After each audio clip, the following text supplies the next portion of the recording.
listening to Evergreen Media Network. I am Cindy Schwartz. We are on iHeart. We are also a podcast on Spreaker. Jeannie Roller is my co-host. Jeannie Roller is in Indiana. I am in Florida. Jeannie, we are talking about a very serious subject. Not that any of the subjects we talk about are not serious to us. They certainly are.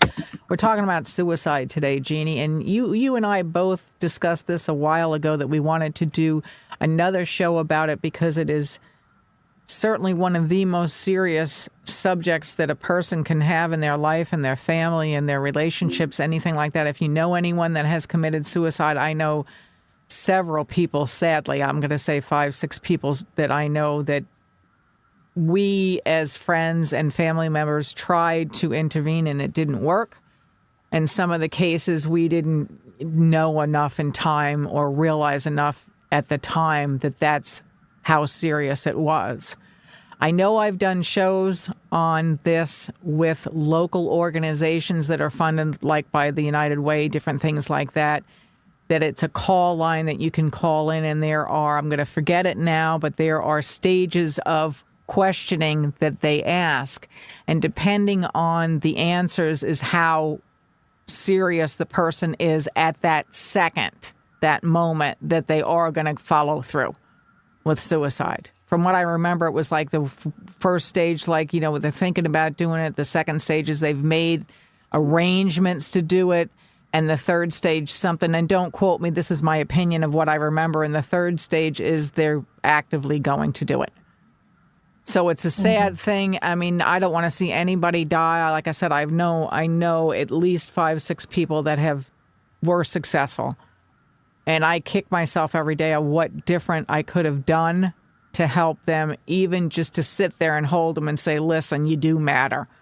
I know you got all these demons, but we can fix them. Takes time, especially PTSD. I didn't realize that it was real.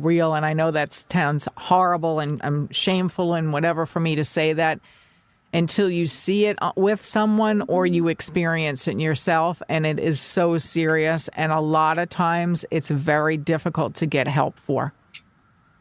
And it needs to be taken more seriously in our society that people are suffering from PTSD through various reasons, certainly military things, veterans, absolutely, if those poor souls can get the care. A lot of times I've heard they cannot, through different avenues. And just in general, you can get PTSD during childbirth. You can get PTSD through some, like you said, the ICU, and another podcast you said that, Jeannie. There's so many different avenues, and it's real.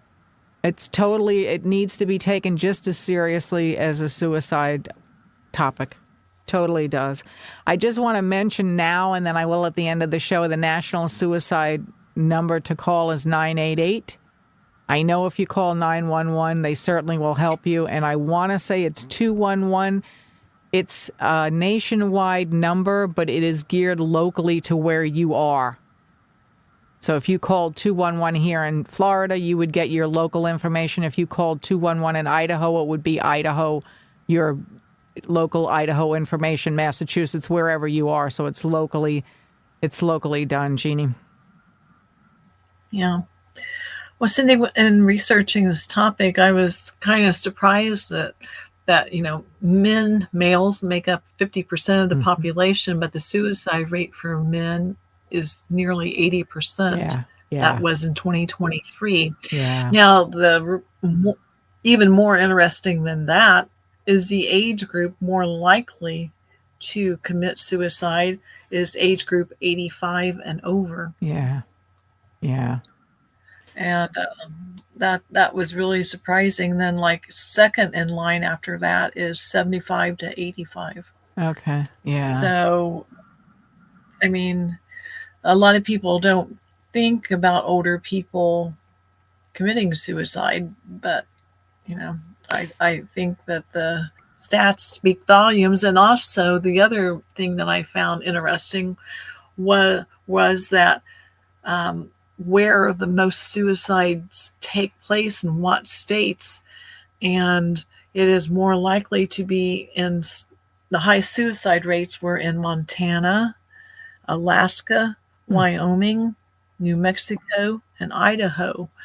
And The reason being is because mental health services supposedly are, more sparse. Yeah, lacking in those areas. and Yeah. A lot of yeah, those places too, I've traveled a lot. Alcohol is involved, drugs are involved as well too for some of that stuff. Very a lot of depression, yeah, different things like that. Well, there you go. I mean, we need mental health help. We all do. Veterans, I know from a show I did a couple of weeks ago, 22 veterans per day commit suicide. That's just, that's stymies me, that number. 22 veterans a day in the United States. I mean, that's not worldwide. And again, I've done so many shows too, talking with veterans that they don't necessarily get the help that they need. A lot of the stuff with this to help therapize people, animals. We've all heard about that. Horses, dogs. I've done shows about that too, where veterans that are seriously suffering from PTSD and all of those things, that animal is their lifeline. Absolutely their lifeline, and they trust them 24/7. And if it wasn't for them, they too, by their own admittance, would have committed suicide. So all of these things, like we've talked on other podcasts, there are other avenues of healthcare. It's not just the straight, narrow, mainstream healthcare. All of these other things do work. Patient empowerment, like we've talked about. People having the music therapy, animal therapy, all these kind of things. The suicide, I don't want to hear or see anyone doing it. And I wonder, and it's a little bit off topic, that a lot of these shootings, just random around the country or whatever, some of the people in those instances do commit suicide, and some of the people, what would make them actually go that serious to kill other people and then kill themselves. I mean, there's just there's so much lacking in the healthcare arena that needs to be addressed with these, more programs, more avenues, more facilities that can help people. Because we're on this earth for a while, and there's going to be so many things that come into our lifetime. You break up with somebody, like I said, veteran stuff. It could be maybe that age group, they lost the spouse or they've lost the will to live because of some kind of disease a person's facing. It's tough to do that. Maybe they're incapacitated because age just incapacitates you and you don't want to live any longer, those kind of things.